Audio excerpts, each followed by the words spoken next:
অনলাইনে যাদের টি শার্টের বিজনেস আছে তারা কি করে, মোবাইলের মধ্যেই তাদের ছবির উপরে একটা লোগো বসিয়ে দেয়, যেটা তার কাছে দেখতে হয়তো ভালো লাগে, কিন্তু একজন কনজিউমার যখন জিনিসটা দেখে তখন তার কাছে জিনিসটা অতটা রিয়েলিস্টিক লাগে না। এছাড়াও আপনি যখন মোবাইলে একটা ডিজাইন বানান, অনেকে ওইটা পিসিতে ব্রাউজ করে, তো তার কাছে জিনিসটা দেখতে আরো বাজে লাগে। তো আজকে আমি আপনাকে দেখাবো কিভাবে আপনি খুব সহজেই একটা রিয়েলিস্টিক টি শার্ট মোকআপ তৈরি করতে পারবেন। আর আপনার পিসির কনফিগারেশন যদি একদম মিনিমামও হয়, শুধুমাত্র ব্রাউজার যদি করা যায়, তখনও আপনি কিভাবে এটা করবেন ওইটা আমি ভিডিও লাস্টে বলে দেব। তো চলুন শুরু করি।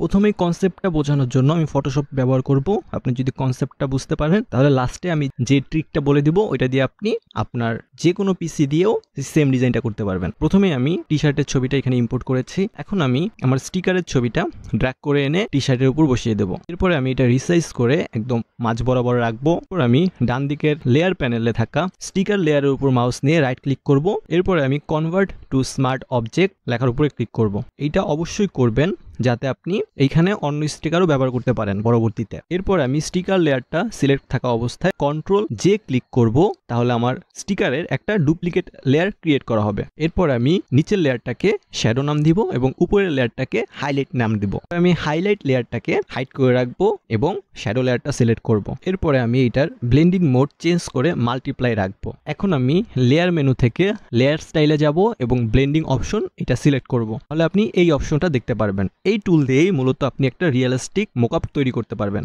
অথবা আপনি যদি লেয়ারের পাশে মাউস নিয়ে ডবল ক্লিক করেন তাহলেও আপনি এই মেনুটা দেখতে পারবেন। এখানে আপনি দুইটা স্লাইডার দেখতে পারবেন, দিস লেয়ার এবং আন্ডারলাইন লেয়ার। তো আমি যখন শ্যাডো লেয়ারটা নিয়ে কাজ করব তখন আমি এই স্লাইডার দুটি থেকে হোয়াইট আইকন দুটিকে বাম দিকে নিয়ে যাব। পরে এই আইকনের উপর মাউস রেখে আমি যদি কিবোর্ডের অল্ট প্রেস করে রেখে এই হোয়াইট আইকনটার উপরে মাউস ক্লিক করি তাহলে এইটা দেখবেন দুইটা ভাগে ভাগ হয়ে যাবে। এরপরে এই দুটি অংশকে আমরা অ্যাডজাস্ট করে নিব আমাদের মোকআপ অনুযায়ী।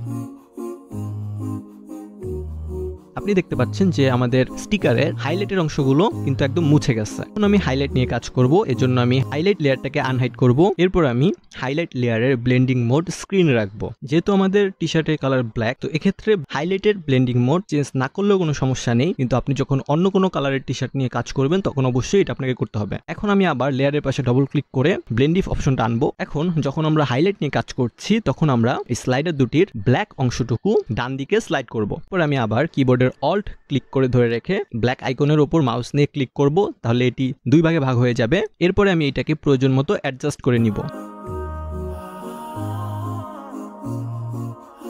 স্টিকারের আমাদের যে লেয়ারের আইকনটা তার নিচে আপনি স্মার্ট অবজেক্টের একটা আইকন দেখতে পারবেন। এটাতে যদি আমি ডবল ক্লিক করি তাহলে এখানে আপনি স্টিকারটা দেখতে পারবেন। এখন যদি আমি এখানে অন্য কোনো স্টিকার এনে এখানে রাখি এবং আগের লেয়ারটা হাইড করে দেই তাহলে দেখুন কি হয়। একদম উপরে আপনি ফাইলের নামটা দেখতে পারবেন, এর পাশে একটা ক্রস চিহ্ন থাকবে, আপনি ক্রসের উপর ক্লিক করবেন, এরপরে ইয়েস লেখার উপরে ক্লিক করবেন, তাহলে দেখুন আমাদের স্টিকারটা কিন্তু রিপ্লেস হয়ে গেছে। এখন আপনি চাইলে ব্লেন্ডিফ অপশনটা এনে সেখানে অ্যাডজাস্টমেন্ট করতে পারেন যদি প্রয়োজন হয়, অথবা আপনি চাইলে এইরকমও রেখে দিতে পারেন। তো এইভাবে করলে স্টিকারটা দেখতে অনেক রিয়েলিস্টিক লাগে। টি শার্টের যে ভাঁজগুলো থাকে স্টিকারের উপরও থাকে এবং টি শার্টের টেক্সচারটা স্টিকারের উপরও থাকে। এখন আমি আপনাকে দেখাবো যদি আপনার পিসিতে ফটোশপ সাপোর্ট না করে তাহলে আপনি এটা কিভাবে করবেন। শুধুমাত্র আপনার পিসিতে যদি ব্রাউজ করা যায় ইন্টারনেট তাহলে আপনি সেম জিনিসটা করতে পারবেন ফটোপি ওয়েবসাইটে। তো এই জন্য আমি ফটোপি এর ওয়েবসাইটে যাব। প্রথমে ফটোপিকে ফটোশপের ফ্রি অনলাইন ভার্সন বলা হয়ে থাকে। এখানে প্রথমে আমি নিউ প্রজেক্ট ক্রিয়েট করব, আমি রেজলিউশন সিলেক্ট করব, এরপর আমি টি শার্টের ছবিটা ড্র্যাগ করে এনে ক্যানভাসের উপর রাখবো এবং ছবিটা অ্যাডজাস্ট করব।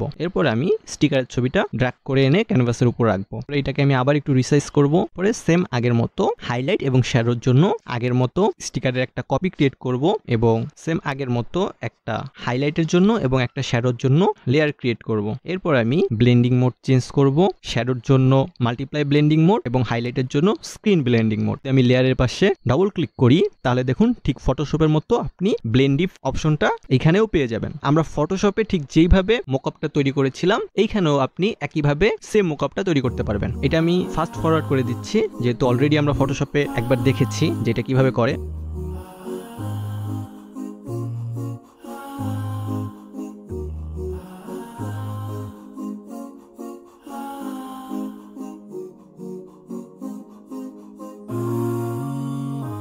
সবশেষে আপনার মকআপ তৈরি করা হয়ে গেলে ফাইল মেনু থেকে সেভ অ্যাজ পিএসডি তে ক্লিক করবেন, এরপরে পিএনজি অথবা জেপিজি যে কোনো একটা ফরম্যাট সিলেক্ট করবেন, এরপরে যদি আপনি সেভ লেখাতে ক্লিক করেন তাহলে আপনার ছবিটা ডাউনলোড হয়ে যাবে। তো এই ছিল আজকের video, and thanks for watching this video.